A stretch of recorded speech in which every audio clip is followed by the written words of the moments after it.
Graça e paz, meu irmão, gratidão damos a Deus.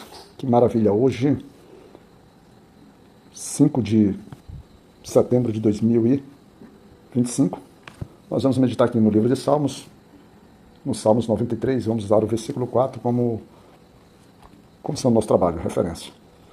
Nele está escrito: mas o Senhor nas alturas é mais poderoso do que o ruído das grandes águas e do que as grandes ondas do mar. Esse Salmos, ele é bem curtinho, ele tem 5 versículos, mas que ele retrata basicamente vamos dizer assim, o poder e a soberania de Deus, né? Ele traz que o salmista, ele nos convida a entender que a nossa vida está sob o controle de Deus. Ele nos convida a perceber que o Senhor, ele já se veste como rei. Ele se veste como rei e que o mundo está sob seu controle, de um modo que o mundo, vamos dizer assim, por mais que pareça que está caminhando a seu próprio modo, mas ele está, na verdade, sobre a gestão, sendo conduzido de acordo com os propósitos de Deus. Ele traz no versículo 2 que o trono do Senhor, ele já está presente desde a eternidade, porque o próprio Deus, que é o que se senta nesse trono, já existe de eternidade a eternidade. Ou seja, ele é um Deus que não tem início, nem final, nem meio. Ele a todo tempo, ele existe.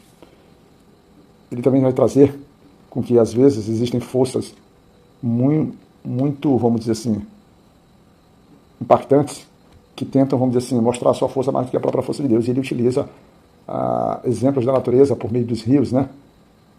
O barulho dos rios, e a própria palavra de Deus, ela traz que o som de águas, por exemplo, do Senhor, como se fosse tempestades, né? Um som ensurdecedor, mostrando a relação, por exemplo, do poder de Deus quando incorpora na própria natureza, quando ele é manifestado pela própria natureza para representar o poder de Deus.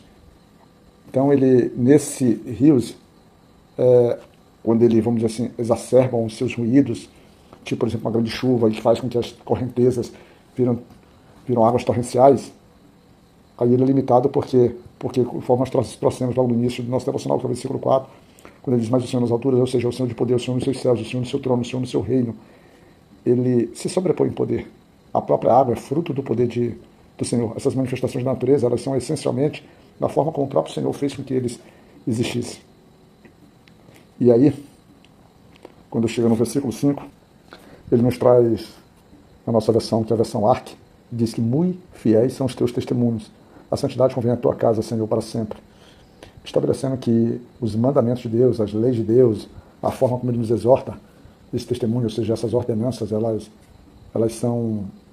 contribuem, elas são fiéis, elas são imutáveis, e elas contribuem para o nosso, vamos dizer assim, para o nosso amadurecimento cristão, a nossa experiência cristã.